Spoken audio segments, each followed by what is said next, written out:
thumbnail video, and this is a real traditional because we're actually cooking something this time. We've got a new camera, so really great. We're going to be creating a lot of quality videos, and they're going to be coming out soon, so stay tuned.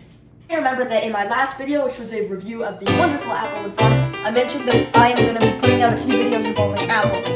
So these apples here are actually not from when I did that review at Applewood. It was a bit more of a rainy day, so it wasn't really worth taking a bunch of photos. But these are ambrosia apples, and while honeycrisps are wonderful for eating, ambrosias have a great sweet taste, and they're great for cooking. So today, we're going to be using them to make some delicious applesauce. Step 1 is to peel, core, and chop a bunch of apples.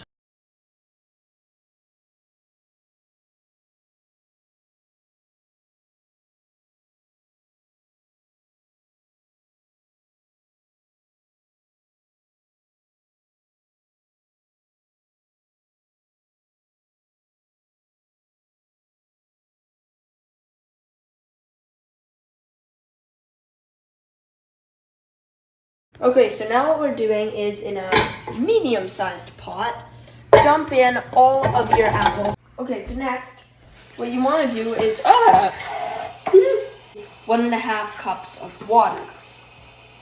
Okay, so adding in 1.5 cups of water.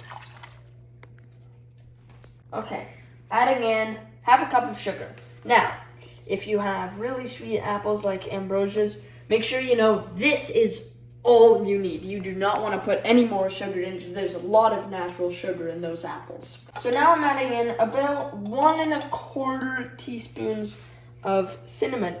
I'll cover it and let it cook for 20 to 25 minutes.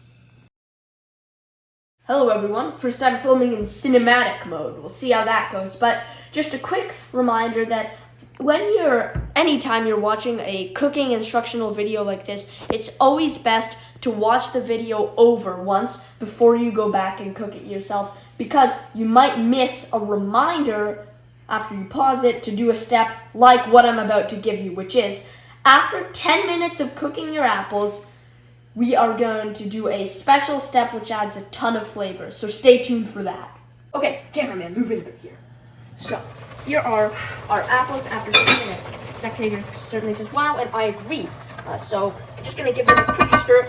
Make sure the apples are fully coated when you turn the burner on. But here's my special step.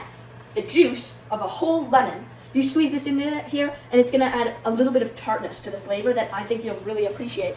And don't be scared. You're going to think it's a lot, but honestly, in the long run, it's going to be the perfect amount. So you're going to thank me later.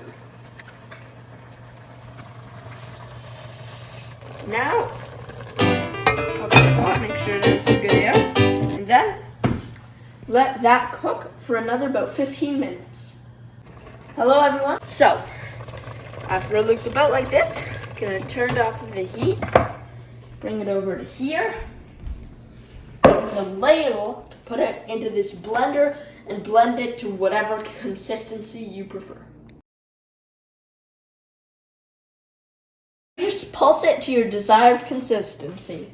I use like 3 light pulses and you're done. Because the apples are so soft, no time, and it's all good.